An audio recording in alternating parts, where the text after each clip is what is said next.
aku, Smart ASN, dan instansiku. Saat ini saya bertugas sebagai analis pajak dan retribusi daerah pada Badan Pendapatan Daerah Provinsi Kalimantan Utara yang beralamat di Gedung Gabungan Dinas lantai 4 Jalan Rambutan nomor 6 Tanjung Selor, Bulungan. Badan Pendapatan Daerah Provinsi Kalimantan Utara dibentuk berdasarkan Peraturan Daerah Provinsi Kalimantan Utara Nomor 5 Tahun 2016 tentang pembentukan dan susunan perangkat daerah Provinsi Kalimantan Utara. Badan Pendapatan Daerah Provinsi Kalimantan Utara adalah unsur pelaksana pemerintah daerah yang berada di bawah dan bertanggung jawab kepada gubernur melalui sekretaris daerah.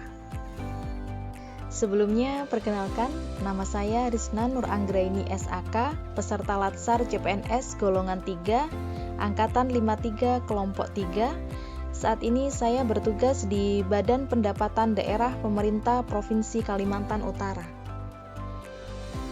Dalam rangka mewujudkan visi dan misi Provinsi Kalimantan Utara, yaitu terwujudnya Provinsi Kalimantan Utara yang berubah, maju, dan sejahtera, maka Badan Pendapatan Daerah melaksanakan misi sebagai berikut: meningkatkan profesionalisme SDM, meningkatkan kesadaran masyarakat dalam membayar pajak, meningkatkan mutu pelayanan prima, membangun layanan publik berbasis IT, meningkatkan kontribusi pendapatan daerah melalui intensifikasi dan ekstensifikasi pajak daerah, dan meningkatkan kontribusi yang optimal bagi APBD Provinsi Kalimantan Utara. Yang berikutnya yaitu tujuan organisasi. Tujuan Badan Pendapatan Daerah Provinsi Kalimantan Utara yaitu terwujudnya pendapatan daerah yang optimal untuk memenuhi tuntutan penyediaan belanja dan pembiayaan daerah. Oke, berikutnya yaitu struktur organisasi di Badan Pendapatan Daerah dengan Bapak Dr. Tommy SE MSI selaku Kepala Badan. Di Bapenda sendiri ada 3 bidang, yaitu bidang pajak daerah, bidang retribusi dan pendapatan lain-lain, dan bidang dana perimbangan. Untuk bidang pajak daerah terdiri dari subbidang PKB dan BBNKB, pajak kendaraan bermotor dan bea balik nama kendaraan bermotor, kemudian subbidang pajak daerah lainnya, dan subbidang pembukuan dan keberatan pajak. Kemudian di bidang retribusi dan pendapatan lain-lain, terdiri dari subbidang BUMD dan penyertaan modal, subbidang pendapatan lain-lain, dan subbidang retribusi. Untuk di bidang dana perimbangan, terdiri dari subbidang bagi hasil pajak dan bukan pajak, subbidang analis kebijakan pendapatan, dan subbidang dana perimbangan lainnya. Yang berikutnya yaitu tugas pokok dan fungsi Bapenda. Untuk tugas pokok Bapenda yang pertama yaitu melaksanakan urusan di bidang pajak, retribusi, dan dana perimbangan.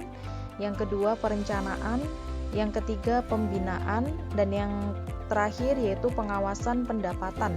Untuk fungsinya sendiri yaitu sebagai perumus kebijakan teknis, di sini baik untuk badan maupun UPTB kabupaten kota. Yang kedua, perencanaan, pembinaan, dan pengendalian kebijakan teknis pajak, retribusi, dan dana perimbangan. Yang ketiga, yaitu penyelenggaraan urusan kesekretariatan. Oke, berikutnya yaitu layanan yang ada di Bapenda. Yang pertama yaitu e-Samsat atau biasa disebut Samsatku. Layanan ini merupakan layanan pembayaran pajak kendaraan bermotor secara online sehingga wajib pajak dapat dengan mudah untuk membayar pajak kapanpun dan dimanapun. Dan dalam aplikasi tersebut juga tercantum jadwal mobil Samsat keliling untuk wilayah Tanjung Selor dan Tanjung Palas Utara. Membayar pajak lebih mudah dan menyenangkan melalui e-Samsat. Yang kedua yaitu SMS Plus. Ini merupakan layanan pengaduan dari wajib pajak atau biasanya kami menyebutnya layanan keluh kesah dari wajib pajak.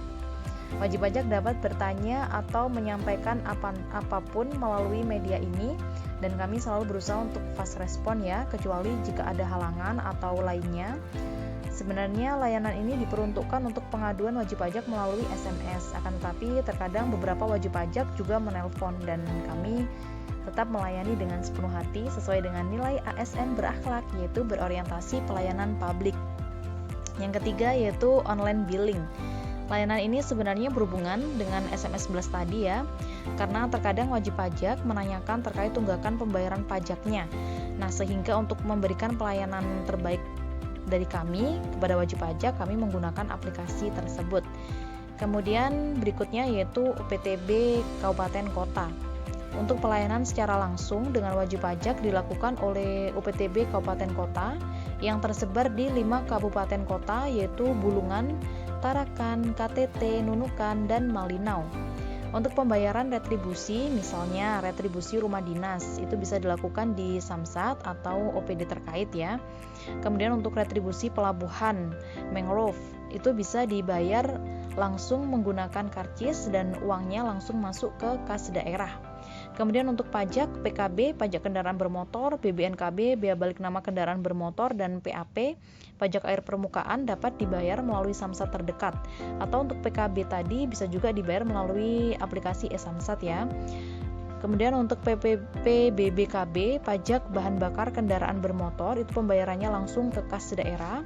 Untuk pajak rokok, dananya langsung ditransfer dari pusat berdasarkan persentase jumlah penduduk yang ada di Kaltara. Nah, jadi kami sebagai badan yaitu memfasilitasi UPTB Kabupaten Kota dalam hal kebijakan teknis, pengendalian, dan pengawasan. Ya, untuk layanan, jadi yang melayani masyarakat secara langsung yaitu UPTB Kabupaten Kota.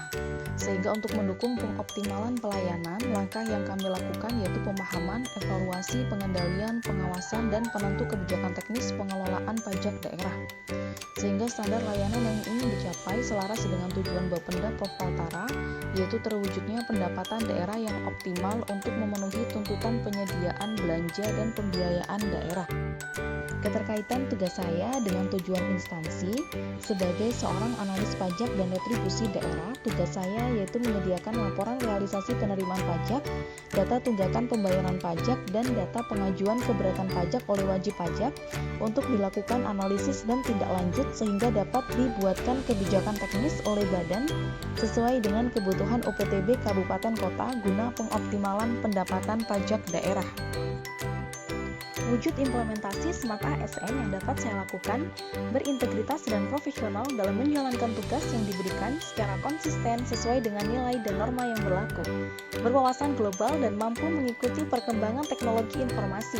ASN harus dapat beradaptasi dengan perkembangan teknologi dan memiliki pengetahuan yang luas agar tidak tertinggal dengan perkembangan global. Misalkan di Bapenda, kami memiliki aplikasi sistem pajak online dan aplikasi Siapku. Jadi kami CPNS baru juga harus berusaha untuk menguasai aplikasi tersebut guna pengoptimalan, pengefektifan, dan pengefisienan kinerja. Untuk foto dari tampilan aplikasi pajak online ada di foto gambar ya. Terupdate setiap hari, terupdate setiap ada transaksi di UPTB Kabupaten Kota. Jadi kita langsung dapat melihat berapa persentase target penerimaan pajak yang sudah terrealisasi per hari. Keramah tamahan, networking, dan entrepreneurship. Bersikap ramah, sopan, dan santun kepada siapapun tanpa membedakan latar belakang, membangun hubungan yang positif, bermanfaat, dan profesional. ASN juga harus memiliki jiwa entrepreneur, yaitu berpikir kreatif, komunikatif, berpikir strategis, dan pantang menyerah. Sekian pemaparan materi dari saya. Terima kasih telah menonton dan semoga bermanfaat. Kurang lebihnya saya mohon maaf. Wabillahi taufik wal hidayah. Wassalamualaikum warahmatullahi wabarakatuh.